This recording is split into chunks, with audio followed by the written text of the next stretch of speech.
স্বপ্নে যদি আমরা কাক দেখি, এটা সাধারণত একটা নেগেটিভ সাইন বহন করে, কারণ কাককে আল্লাহ রাসূল সাল্লাল্লাহু আলাইহি ওয়াসাল্লাম ফাসিক বা ফুয়াইসিক বলেছেন। সো আমরা যদি স্বপ্নে কাক দেখি, এটাকে আমরা পজিটিভ কোনো সাইন মনে না করে নেগেটিভ সাইন মনে করতে পারি। স্বপ্নে যদি কেউ গর্ত দেখে, যে সে গর্ত খুঁড়ছে বা তার জন্য কেউ গর্ত খুঁড়ছে, এটা ষড়যন্ত্রের সাথে সম্পৃক্ত। কেননা আরবি প্রবাদে আছে যে মান হাফারা হুফরাতান ওয়াকা ফিহা, কেউ যদি কারোর জন্য গর্ত করে তাহলে সেই গর্তে সে নিজে আগে পড়বে। তাহলে গর্ত করা মানে অনেকটা কারো বিরুদ্ধে শত্রুতা করা বা ষড়যন্ত্র করার একটা চিহ্ন বহন করে। এবার স্বপ্নে যদি কেউ নৌকা দেখে বা শিপ দেখে, জাহাজ দেখে, যে সে জাহাজে আরোহণ করছে বা নৌকায় আরোহণ করছে, এটা তার জন্য একটা ভালো সাইন। সে কোনো বিপদ থেকে মুক্তি পাবে বলে ধারণা করা যেতে পারে।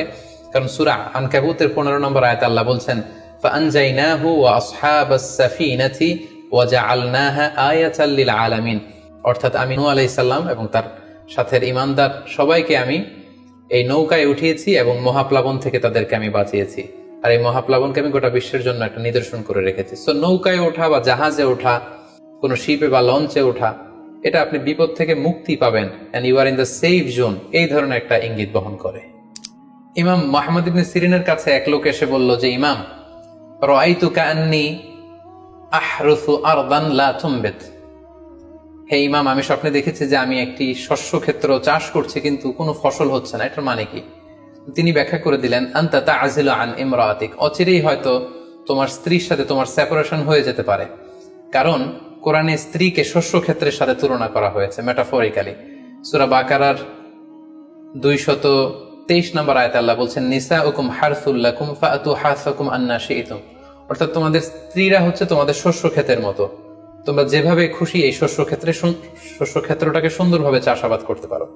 তাহলে শস্য ক্ষেতের সাথে বা ক্রপ ল্যান্ডসের সাথে আপনার স্ত্রীর সাথে সম্পর্ক হওয়া বা সেপারেশন হওয়া, এইভাবে ইঙ্গিত নেওয়া যেতে পারে।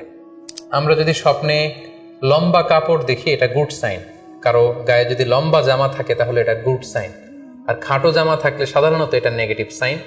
এক্ষেত্রে আমরা সহিহ বুখারীর একটি হাদিস উল্লেখ করতে পারি। আল্লাহর হাবিব সাল্লাল্লাহু আলাইহি ওয়াসাল্লাম বলেছেন যে আমার সামনে অনেক মানুষকে পেশ করা হলো, তাদের কারো জামা নাভি পর্যন্ত, কারো জামা হাঁটু পর্যন্ত, কারো জামা পা পর্যন্ত। আর সেক্ষেত্রে ওমরে ফারুককে দেখলাম যে এত লম্বা জামা পরে সে হেঁটে যাচ্ছে, সে তার জামা টেনে টেনে নিয়ে যাচ্ছে। তো সাহাবারা বললেন, মা আউয়ালতাহু ইয়া রাসূলুল্লাহ, হে আল্লাহর রাসূল, আপনার এই স্বপ্ন থেকে আপনি কি বোঝাতে চাইলেন? আল্লাহ রাসূল সাল্লাল্লাহু আলাইহি ওয়াসাল্লাম বললেন, আউয়ালতুহু আদ-দীন, এটা দ্বারা আমি দ্বীনদারি বোঝাতে চাইলাম।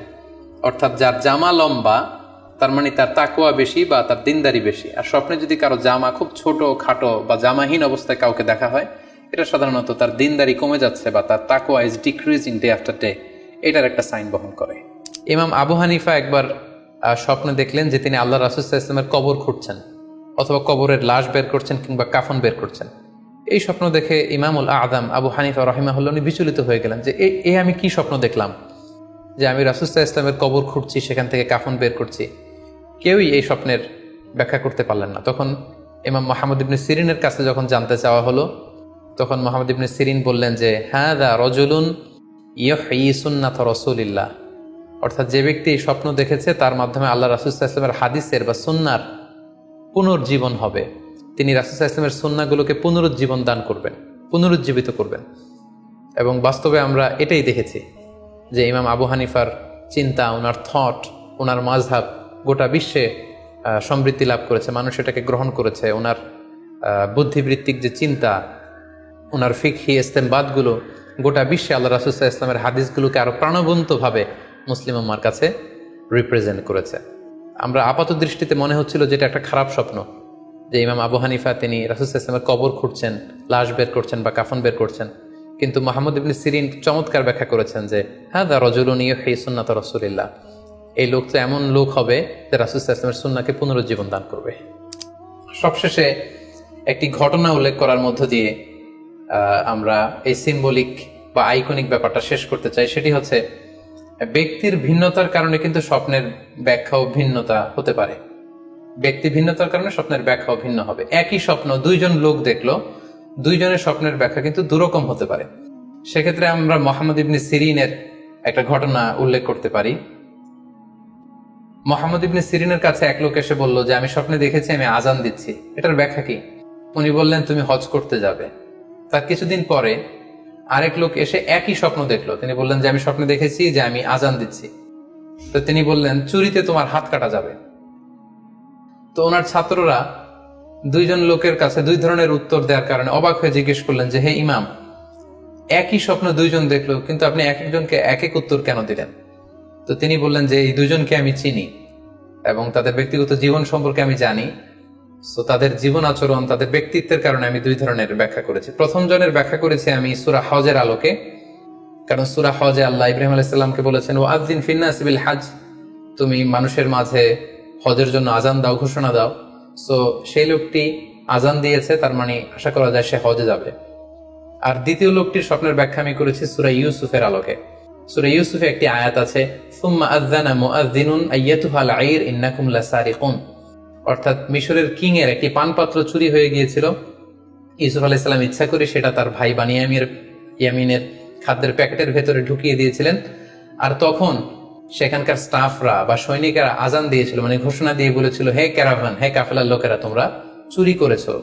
তো তিনি মুহাম্মদ ইবনে সিরিন বললেন যে দ্বিতীয় লোকটার ব্যাপারে আমি জানি, সে আসলে অসাধু একজন লোক, এবং তার ক্ষেত্রে সে স্বপ্নে যেহেতু আজান দিতে দেখেছে, সে কখনো হজে যাবে না, বরং সূরা ইউসুফের আলোকে চুরিতে তার হাত কাটা যাবে।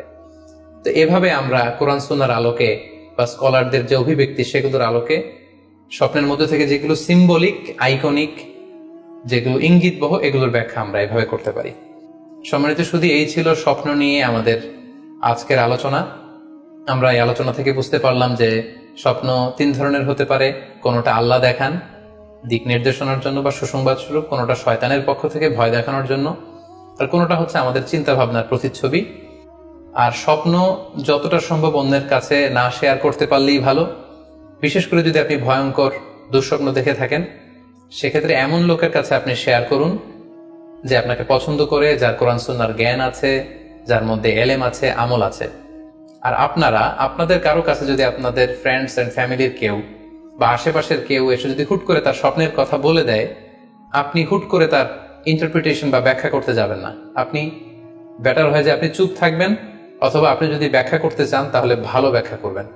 আল্লাহ তাআলা আমাদের সবাইকে কথাগুলো বুঝার ও আমল করার তৌফিক দান করুক। হাযা মা ইনদি ওয়াল ইলমু ইনদাল্লাহ আলাইহি তাওয়াক্কালতু ওয়া ইলাইহি উনীব। ওয়াসসালামু আলাইকুম ওয়া রাহমাতুল্লাহি ওয়া বারাকাতুহু।